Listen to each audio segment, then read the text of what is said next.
Sergeant Trevor Hayes always knew what suspicious behavior looked like. 20 years of service in the Boston Police Department had taught him to notice the barely perceptible details: a furtive glance, tense shoulders, strange behavior in seemingly ordinary situations. He trusted his instincts. They never let him down. That's why when he drove past 116 Lexington Avenue, something inside him made him hit the brakes. A black BMW, the latest model, was parked in front of the house. A man in his 40s, tall, in a well-tailored business suit, with a leather briefcase in one hand and a phone in the other, was fiddling with the car. He was writing something, paused for a second, as if hesitating in front of the front door. Hesitating. Hayes knew this neighborhood. Wealthy, conservative people lived here, preferring to stay away from the city's noise. The entrances to the houses here always looked the same. Impeccably trimmed lawns, expensive cars, automatic gates that didn't open for random people. This man wasn't random. He looked like he belonged here, and yet something about him didn't fit the picture. Hayes slowly exhaled and picked up the radio. "Dispatch, this is 1217. Possible suspicious activity at 116 Lexington Avenue. Black BMW, African-American male, around 40. I'll check the documents. Over." The dispatcher's voice was calm, routine. "Copy that. 1217. Need backup?" Hayes glanced at the man again, who was now standing with his head bent over his phone, clearly ignoring the patrol car. "Negative," he replied, getting out of the car. "I'll handle it." The man looked up, hearing the sound of the closing door.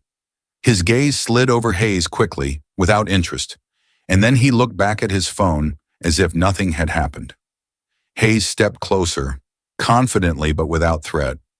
He had long honed this style, not to make a person feel cornered, but not to give them room to escape. "Good afternoon, sir," he said evenly, placing his hand on his belt, a little closer to the handcuffs.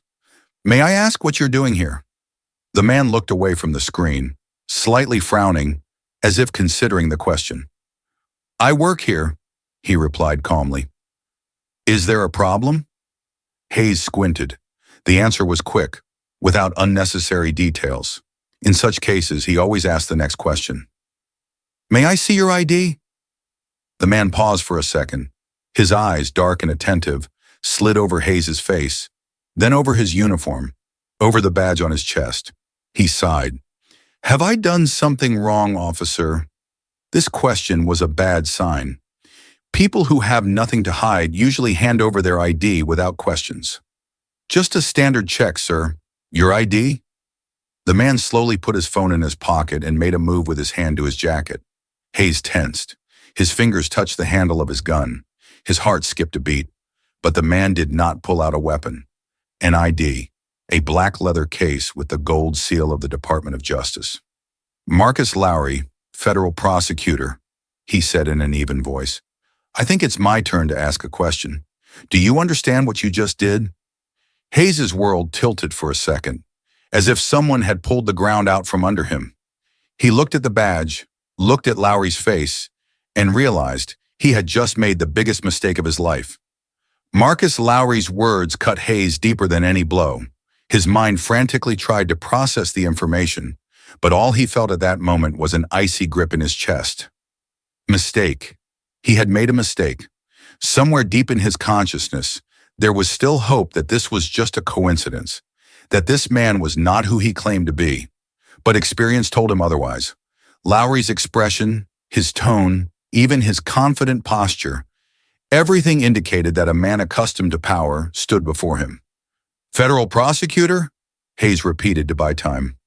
"Yes, officer," Lowry calmly replied, putting the ID back in his pocket. "And now I would like to hear on what grounds you decided to check my documents." The situation had spun out of control. Usually such checks were simple. A person showed their ID, answered a few questions, and a minute later, everything was over. But now it was different. This conversation was no longer a routine procedure. It was something more. "I saw you by the car. It seemed like you were hesitating in front of the front door," Hayes said, trying to keep his voice even. "In such situations, it's better to make sure." "Make sure of what?" Lowry crossed his arms. "That I'm opening the door to my own house?" Hayes felt a flush of heat to his face. He knew Lowry was right, but he couldn't back down. He still hoped to maintain control. Not everyone knows each other here, sir. It was standard protocol. Lowry slightly smirked, but there was no joy in his eyes. Only cold analysis. Standard protocol? Are you sure you would have done the same if a white man in a business suit was in my place? Hayes did not answer, because he was not sure. Another patrol car slowly drove down the street. Several neighbors had already come out onto their porches, watching what was happening. Hayes felt those gazes, that hidden weight of expectation. For the first time in a long time, he began to realize that his intuition could not always be justified, and now he had to pay for every decision he made. Time slowed down. Around Hayes, it seemed as if the air had thickened, making every movement a test. He saw Lowry take a step forward, his shadow sliding across the hood of the BMW. The crowd grew. People began to stop, taking out their phones. Someone whispered quietly. Someone just watched. In the eyes of the neighbors, there was a mix of interest and disbelief. Lowry looked at Hayes as if he already knew how it would end. "Do you understand what you've done?" he repeated, and now there was a cold patience in his voice.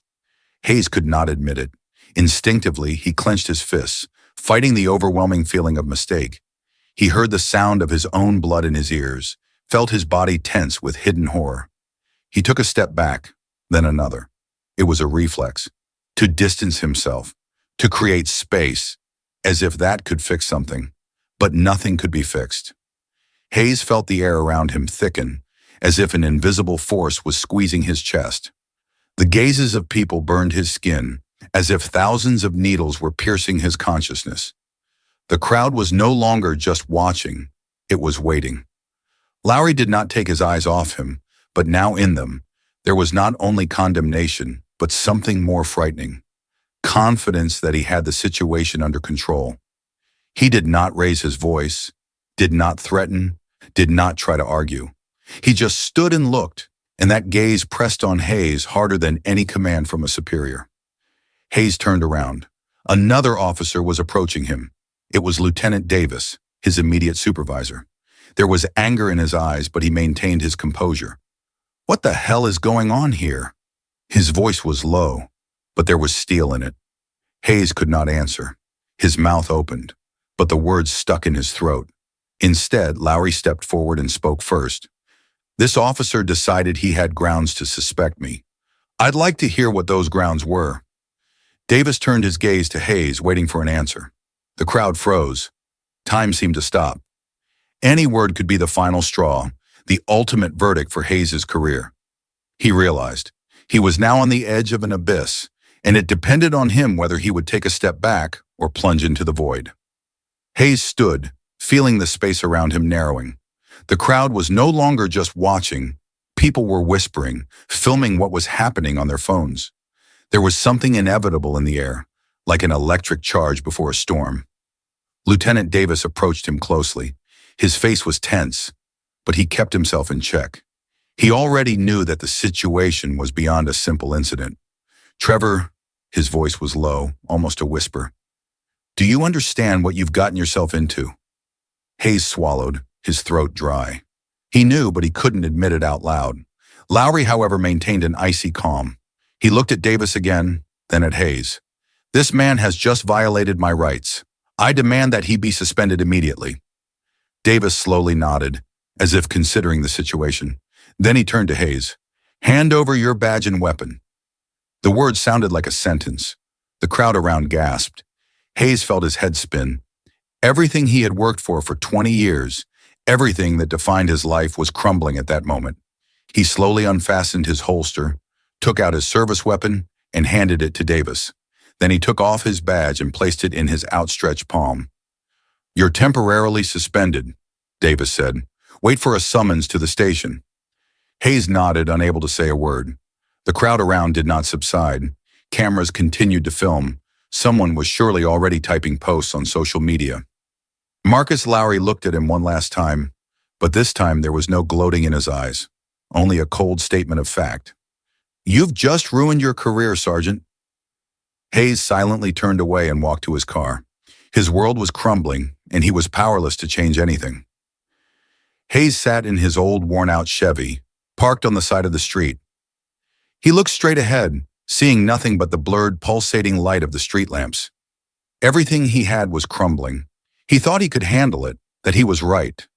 But the truth turned out to be different. His phone vibrated in his pocket. He knew who was calling. Internal Affairs. They had already tried to reach him several times, but he hadn't picked up. Not yet. Not yet. He lit a cigarette, inhaled the thick smoke, and closed his eyes. His career hung by a thread, and with it, his name and reputation. In 20 years of service, he had made many enemies, but also many friends. Where were they now? Scenes from the last few hours spun in his head. Lowry's expression when he said Hayes had ruined his career. Davis' eyes full of disappointment. The crowd's reaction, a mix of shock, schadenfreude, and hidden satisfaction. He had nowhere to turn. Hayes picked up the phone and finally answered. "Sergeant Hayes." The voice on the other end was calm, professional. "We expect you at the station tomorrow at 9 a.m. You need to provide explanations regarding the incident. Understood?" "Understood." Hayes' voice was hoarse, tired. "Good. We advise you to get a lawyer. Click, dial tone." He put the phone on the passenger seat and gripped the steering wheel with both hands. His life had never been easy, but now he found himself in the most difficult situation. What to do? Fight for his name? Admit his mistake? Retreat? Thoughts raced, his heart beat unevenly. He remembered every arrest, every detention, every time he made decisions following his intuition. How many of them were truly right? In his pocket lay his badge. Suspension did not mean the end. He could still fix everything, or at least try. But what if there was nothing left to fix? 8 in the morning. Hayes stood in front of the mirror in his tiny bathroom, watching the water run down his face. He hadn't slept. His head was filled with thoughts of the upcoming interrogation, what he would say, and how it would all turn out. Once he considered himself a man who always knew what was right. But now he was just an officer who could be fired or even imprisoned. The case was gaining publicity, and the only thing he could control was his words. At the station, he was met by Davis. The lieutenant looked at him with cold, restrained pity, but said nothing until they entered the interrogation room. "Sit down, Hayes," Davis said wearily. "Do you understand what's at stake?" "I understand." Hayes crossed his arms. "I'll explain everything. This is no longer just about explanations. A case is being prepared against you. Lowry has submitted an official request to the prosecutor's office. Do you understand what that means?" Davis leaned forward, his voice low but firm. "He doesn't just want you fired. He wants to make an example out of you." Hayes slowly exhaled, staring at the pattern of cracks on the table. He knew it was all leading to this, but hearing it out loud, it was something else. "Do I need to give an official statement?" he asked. "Yes, and you need a lawyer. Do you have someone?" Hayes shook his head. A lawyer. He had never thought he would ever need protection. "Find someone before it gets worse," Davis said. "And Hayes, be honest, it's the only thing you have left." "But what is honesty?" Hayes understood. The truth could be told in different ways, and how he told it would determine his fate. Hayes sat in the conference room of the station, opposite the man he least wanted to see, Marcus Lowry. The prosecutor looked impeccable, as always, his suit fitting perfectly, his expression inscrutable. "Glad you found the time, Sergeant." His voice was calm, but there was a hidden steel in it. "Although I think you don't have much choice." Hayes clenched his fists under the table. Everything inside him screamed that this man wanted to destroy him, and maybe he already had. "Why am I here?" he asked, trying not to show his emotions. "I'm offering you a deal." Lowry folded his hands in front of him. "Admit your guilt, agree to voluntary resignation without the possibility of reinstatement in the police, and we won't pursue criminal charges." Hayes smirked, though there was no joy in it. "You really think I'll just sign this?" "I think you don't have many options," Lowry calmly replied. "I have video, witnesses, and public opinion is already on my side. If this case goes to court, you'll face not only losing your job, but possibly prison time." Hayes felt his heart beat faster.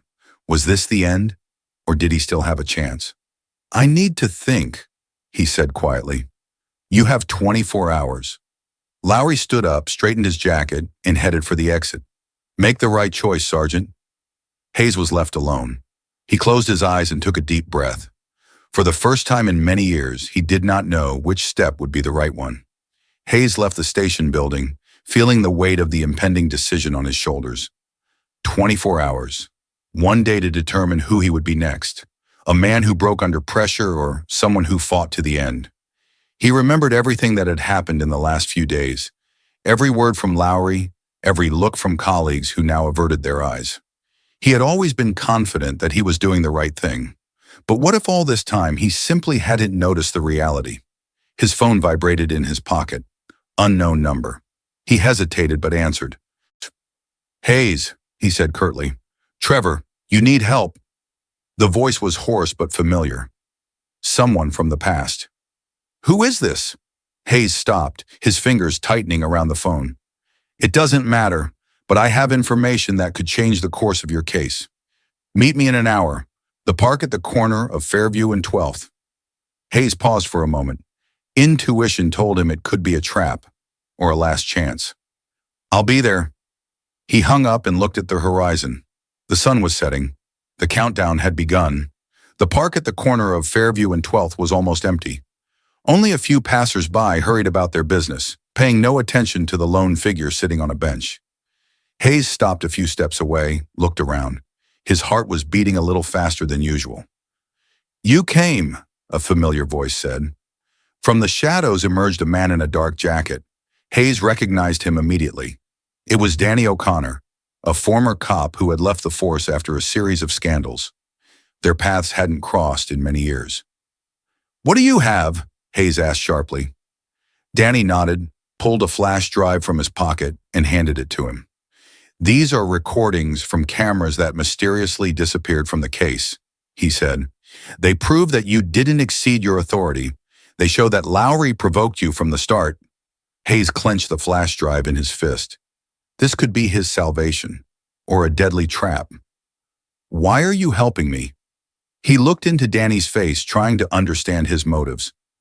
Because I know what it's like to be crushed by the system, he smirked. And because the truth is more important than the rules. Hayes hesitated for a second, then pocketed the flash drive. What now? He asked. Now it's your call. You can give this to the press, hand it over to your lawyer, or burn it and sign Lowry's papers. Danny shrugged. Your choice. 9 a.m. Hayes entered the police station, feeling the gazes of his colleagues on him. In his hands, he clutched the flash drive. He had already made his decision. In the hallway, he was met by Davis. Do you know what you want to do? Davis asked quietly. Yes, Hayes replied firmly. He entered the office where they were waiting for him. Lowry sat at the table, already confident of his victory. In front of him lay the papers for voluntary resignation.